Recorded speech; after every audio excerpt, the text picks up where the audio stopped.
Los disparates que ha expresado la ministra de Minas no son más que la amplificación de lo que dice Gustavo Petro. Esto es bien importante que quede claro. O sea, ella es funcionaria de Gustavo Petro y está cumpliendo las orientaciones que Gustavo Petro le haya dado. Buenas, regulares o malas. Bueno, y las que le ha dado son malísimas. Son malísimas porque la posición de Gustavo Petro antipetrolera es una posición del infantilismo de izquierda. Son de esas cosas que pretenden resolver con magia los asuntos y resulta que la magia no existe. Y al respecto entonces digo dos cosas en las que está garrafalmente equivocado Gustavo Petro. El problema del cambio climático no lo genera Colombia, eso es falso. Sobre eso engañan a la gente, la confunden. Colombia es un país tan atrasado industrialmente que ni CO2 produce, esa es la realidad. Entonces nuestros aportes al calentamiento global son insignificantes y más de la mitad de esos aportes son la deforestación, que no es lo mismo que quemar combustibles fósiles, petróleo, carbono, cosas de esas. O sea, que en ese sentido el desenfoque de Gustavo Petro es total y eso es lo que le ha transmitido a la ministra. Pero además, estrangular la economía petrolera pues es un disparate absurdo. Es decir, en otro país del mundo no podría estarlo planteando porque la opinión pública no se lo toleraría. El único país del mundo que produce petróleo, en donde el jefe del Estado intenta acabar con el futuro de esa economía diciendo que no se debe buscar más petróleo, se llama Colombia.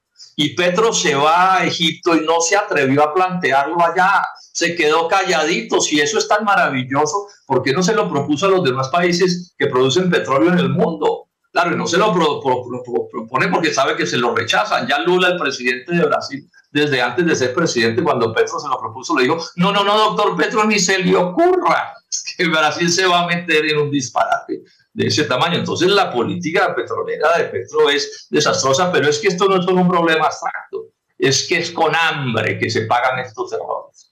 Cuando la gente se equivoca en la economía de un país y se equivoca de manera garrafal en este asunto, pues esto lo que genera es desempleo, pobreza, miseria, descomposición y corrupción. Y repito, eso no es la ministra, claro, la ministra también, pero eso se llama Gustavo Petro Urrego, que lleva un año, yo esta discusión llevo un año con él, desde que éramos candidatos. Un año diciéndole, no insiste en ese disparate, no insiste en ese disparate, no insiste en ese disparate, pero él insiste tercamente. Ese es, yo diría que el problema minero más grave que tenemos en Colombia, porque claro, hay calentamiento global, hay cambio climático, hay que hacer transición energética, en eso no tenemos discusión. Ahí hay un acuerdo, pero lo que pasa es que si los procesos de cambio no se hacen bien, se vuelven destructivos.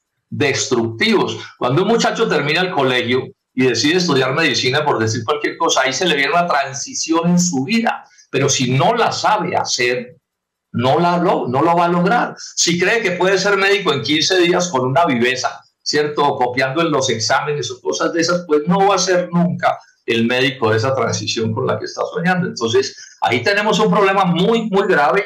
Me impresiona más la terquedad, el empecinamiento, ¿cierto? De Gustavo Petro insistiendo en mantener una cosa como esa.